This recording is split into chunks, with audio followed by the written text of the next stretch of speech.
Hello and welcome to our first lesson video on key question 3 of Depression, War and Recovery, 1930 to 1951. Today we're going to be starting the coming of war, okay, and this is going to look at how Britain prepared itself for war. Did it adequately prepare itself for war and why war happened as well? Okay, so the coming of war is our new topic. So today we're going to start by looking at the threat from Germany. And we're going to look at what Hitler's main foreign policy aims actually were. So Hitler was arrested in the early 20s and put in prison for 5 years. And while he was in prison, he wrote a book called Mein Kampf, which outlined his foreign policy aims, outlined what he would do when he became the leader of Germany. Okay, he had 5 main aims, but his main aims really was to get rid of the Treaty of Versailles, which we'll look at a little bit in a sec. But what I would like you to do is put this spider diagram into your books for me, please. So these are his 5 main aims. Reverse the Treaty of Versailles, which again we'll have a discussion about in a sec. Unite all German-speaking people.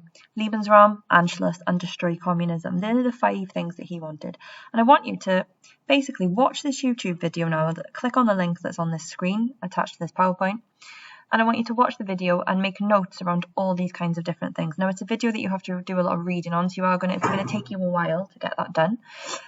So I suggest that you pause this now, go and do that, and get as much information around that spider diagram as you possibly can. Okay, so hopefully you've done that now and you've come back to us.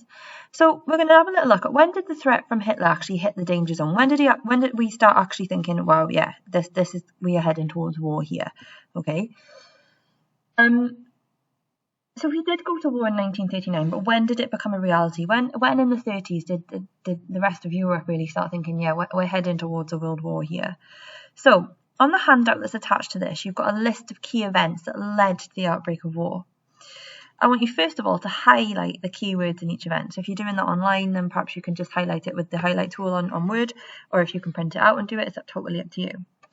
Then we're going to set up a danger zone in our books, and I'll show you what a danger zone on the next slide is. And then we're going to cut and stick the event in chronological order, leaving about 5 lines in between each one. You could probably afford to leave less than that, to be honest, probably about 3. So this is a danger zone. So this is what you're going to set up, right? Now, what we're going to do is we're going to cut our pieces of information out. We're going to stick them in chronological order into our danger zone. So I would probably take a double page, 2 danger zones down the side of it. And we're going to stick them in chronological order. So that's the first thing you need to do in the middle. Stick them in chronological order in the middle, okay? Then what I want you to do is draw both a peace symbol and an exclamation mark. Now, the closer they are together, the further away they are from the danger zone, the less likely we are, to be going to war. The more further away they are from each other, the more likely we are to be going to war. So I want you to read through the information now to the sheet attached. There's lots and lots of information. Highlight the key pieces of information in it. Stick it in chronological order. And then underneath the paragraphs then, place your symbols. So again, the closer the piece and the exclamation symbol are to each other, the less likely that we are going to war.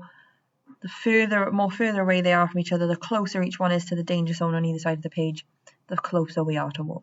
Okay? So I'm going to suggest that you pause the video to get that done now.